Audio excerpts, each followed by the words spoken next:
Fala ligado, no vídeo de hoje, a história do panetone.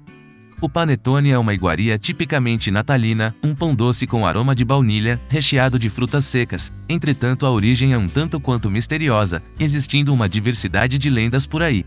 A teoria mais conhecida sobre a origem do panetone ocorreu na cidade de Milão, durante a Idade Média, sendo criado por um padeiro chamado Tony, com o objetivo de impressionar o dono da padaria, que era o pai da moça, que ele estava apaixonado.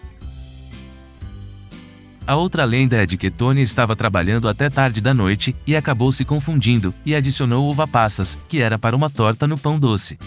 Ele ficou muito chateado e tentou consertar o pão, adicionando frutas cristalizadas e outros ingredientes. No outro dia seu patrão chegou e ficou impressionado com o que Tony havia feito com o pão doce, sendo assim homenageou o rapaz dando o nome de Pane de Tony, que em português fica pão de Tony, que logo virou panetone. Mas ainda há outra versão, que é a seguinte: na corte de Ludovico, o Mouro, entre 1494 e 1500, em um dos natais, a sobremesa foi queimada ao ser assada. Sendo assim, um dos empregados na cozinha chamado Antônio, havia preparado uma massa com sobras de ingredientes que pretendia levar para casa. Sem outra opção, ofereceu sua massa para servir como sobremesa para a corte. A sobremesa foi tão apreciada que Ludovico perguntou qual o nome da iguaria. O jovem Antônio, chamado para responder à pergunta de Ludovico, disse que a sobremesa não tinha nome, então Ludovico resolveu chamá-lo de Pane de Tony, dando origem ao nome. Devido à importância do pão, em 2005 na Itália, foi criada uma legislação específica quanto ao que é um verdadeiro panetone, pois além da tradicional receita de panetone à base de frutas secas, o panetone também ganhou outras versões, como a de chocolate, conhecida como chocotone, recheado com sorvete, panetone trufado, entre outros.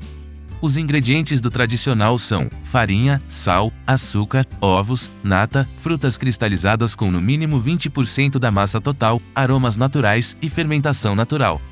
O panetone chegou no Brasil após a Segunda Guerra Mundial pelas mãos do empreendedor Carlos Balduco. O produto era pouco difundido em São Paulo, mesmo tendo uma grande comunidade italiana. Sendo assim, Carlos iniciou uma produção artesanal, até que em 1962 abriu uma fábrica em Guarulhos, para que houvesse uma produção industrial e para todo o Brasil. Além disso, houve a criação das famosas latas natalinas, que invadiram as casas dos brasileiros. Agora gostaríamos de ouvi-lo. Você gosta mais do panetone de frutas ou prefere o chocotone? Deixe o seu comentário abaixo.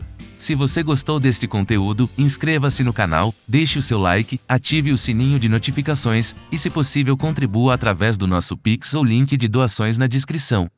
Um abraço e até o próximo vídeo.